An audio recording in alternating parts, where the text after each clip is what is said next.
황선홍 임시감독이 지휘하는 대한민국 축구대표팀이 태국 방콕의 라자 망갈라 스타디움에서 열린 2026 북중미 월드컵 아시아 2차 예선 태국과의 4차전에서 3대0 대승을 거뒀습니다. 가만히 서 있어도 땀이 흐르는 높은 습도를 자랑하는 태국의 날씨답게 일부 선수들의 유니폼은 경기 시작 전부터 땀에 젖은 모습을 보이기도 했던 쉽지 않은 태국 원정 경기에서 대한민국 대표팀 선수들은 오랜만에 3골을 몰아치며 변화된 모습을 보였습니다. 알 수 없는 이유로 1년 넘게 대표팀에서 외면받았던 오른쪽 풀백 김문환이 477일 만에 복귀했고, 시차 적응을 완료한 이강인과 잠시 주민규에게 선발 자리를 내줬던 조규성이 복귀한 대표팀 선발 라인업은 초반에는 지난 서울에서 있었던 태국과의 3차전 경기와 꽤나 비슷한 모습을 보였습니다. 역시나 태국은 모든 선수들이 거친 압박을 했고, 우리 선수들은 지난 경기보다 나아지기는 했지만 객관적인 실력차만큼의 원하는 경기력을 보여주지는 못했습니다. 전반 19분 조규성이 발을 떠난 슛인지 패스인지 모를 애매한 볼을 왕성한 활동량으로 끊임없이 움직이던 이재성이 문전으로 적극적으로 대시해 가볍게 밀어넣으며 선제 득점을 올렸습니다.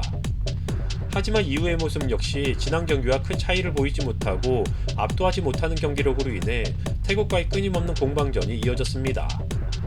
지난번 경기에서는 선제 득점 이후 추가골을 만들어내지 못해 결국 실점으로까지 이어지게 되는 등 아쉬운 경기력을 보여줬지만, 이번 4차전에서는 대표팀의 두 해결사가 의미있는 작품을 만들어내며 변화된 모습을 보여줬습니다. 후반 시작과 함께 분위기를 이끌던 우리 선수들은 끊임없이 태국 진영을 공략했고, 후반 9분 이강인이 중원에서 수비수를 끌어당긴 뒤 침투하는 손흥민에게 찔러줬고, 손흥민은 자리 잡고 있던 수비수와 골키퍼에도 아랑곳하지 않고 강력한 슛으로 추가 득점을 올렸습니다. 득점 후 이강인은 손흥민에게 달려가 안겨 그동안의 논란을 털어버리듯 기쁨의 포옹을 함께 했는데요. 두 선수가 함께 만들어낸 골과 함께 보여준 투샷은 오랜만에 대한민국 축구팬들의 마음을 설레게 한 것 같기도 합니다. 손흥민의 추가골 이후 완전히 경기를 지배하게 된 대한민국 대표팀은 후반 82분에는 K3에서도 활약한 바 있었던 인생 역전의 축구 선수로 유명한 박진섭이 A매치 첫 골을 기록하며 승리의 마침표를 찍었습니다.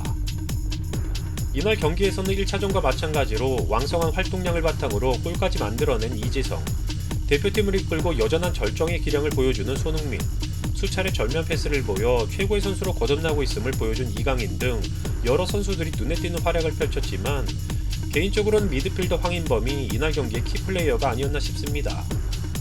지난 경기와 마찬가지로 백승호와 함께 선발로 출전한 황인범은 아쉬운 모습을 보였던 백승호에 비해 공수 양면에 걸쳐 눈에 띄는 활약을 펼쳤고, 백승호가 박진섭으로 교체된 후에는 보다 안정적으로 경기를 운영하며 승리에 중요한 역할을 했고, 포지션 경쟁에서도 한 발 앞서 나가는 모습을 보였습니다.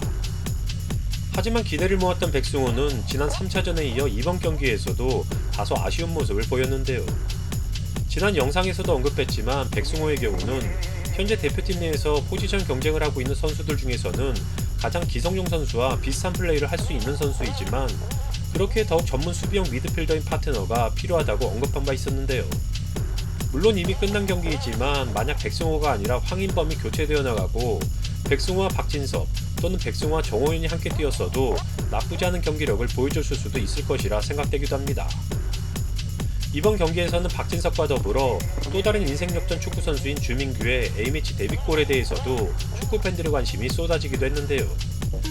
하지만 지난 경기와 같이 주민규는 아쉬운 볼 컨트롤로 인해 좋은 찬스를 놓치며 다음 경기를 기약해야 했습니다. 지난 경기와 달리 조규성은 선발 출전하며 초반에는 오랜만에 가벼운 움직임을 보여 주민규라는 경쟁자의 등장이 좋은 시너지를 보이나 했지만, 시간이 지나면서 점점 떨어지는 경기력과 무뎌지는 전방에서의 경합 등 최근 들어 대표팀에서 보여지는 조규성의 모습에 대해서는 상당히 아쉬운 평가를 내릴 수밖에 없을 것 같습니다.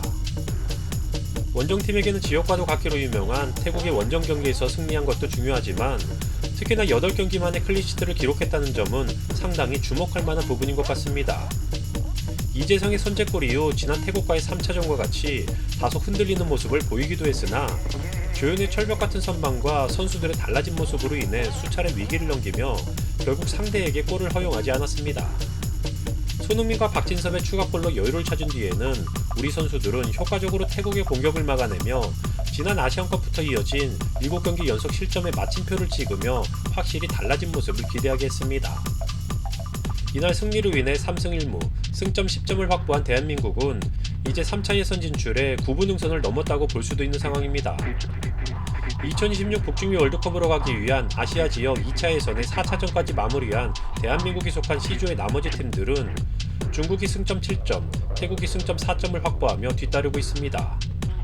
각조에서 상위 두 팀이 3차 예선으로 진출하게 되는 규정상 현재 국가별 2경기만 남겨놓고 있는 상황에서 3위에 위치하고 있는 태국과는 한국은 플러스 11, 태국은 마이너스 2라는 쉽게 좁히기 힘든 꼴득실 차를 보이고 있어 혹시라도 한국이 남은 2경기에서 연패하고 태국이 2연승 한다고 하더라도 대한민국이 3차 예선에 진출하지 못할 가능성은 매우 희박한 상황이며 남은 2경기 중 1경기에서 1무 이상을 거둔다면 다른 팀들과는 상관없이 대한민국은 자력으로 3차 예선 진출을 확정지을 수 있습니다. 대표팀은 전반전에는 지난 경기와 비교해 지나치게 후방 빌드업에만 매달리지 않고 적절히 롱볼을 섞어가며 상대의 압박을 털어내는 모습을 보여줬는데요. 후반전에는 다소 폼이 떨어져 보이는 백승호를 일찌감치 교체했고 이후 황인범과 정호윤을 교체하며 박진섭, 정호윤의 2명의 수비형 미드필더를 세우고 일부 체력이 떨어진 선수들의 교체와 4-4-2 전형으로의 전술 변형 등 예상보다는 유연한 전술적 움직임까지 보여줬습니다. 큰 변화 없는 선수들을 데리고 손발을 맞출 만한 충분한 시간도 없이 2경기 만에 꽤나 달라진 경기력을 보여준 황선홍 감독에 대해서 꽤나 호의적인 평가를 기대할 수도 있는 부분인 것 같습니다. 임시로 2경기만 맡기로 했지만 현재 특별한 대안이 없는 이상 당분간은 황선홍 감독에게 A대표팀의 겸직을 맡겨도 큰 무리가 없어 보이기도 합니다. 이미 3차 예선 진출에 9분 능선을 넘은 현재 큰 부담이 없는 5, 6차전의 일정과 향후 3차 예선의 일정을 감안하자면 황선홍 감독이 파리 올림픽을 마친 후의 결과를 본 후 그의 유임 여부를 결정하는 것도 하나의 선택지가 될 수도 있을 것입니다. 어찌됐든 오랜만에 대표팀이 무실점과 어느 정도 회복된 경기력을 보이며 3대0의 대승을 이뤘다는 소식을 전하며 다음 경기에서도 이어지는 우리 선수들의 멋진 활약을 기대하겠습니다.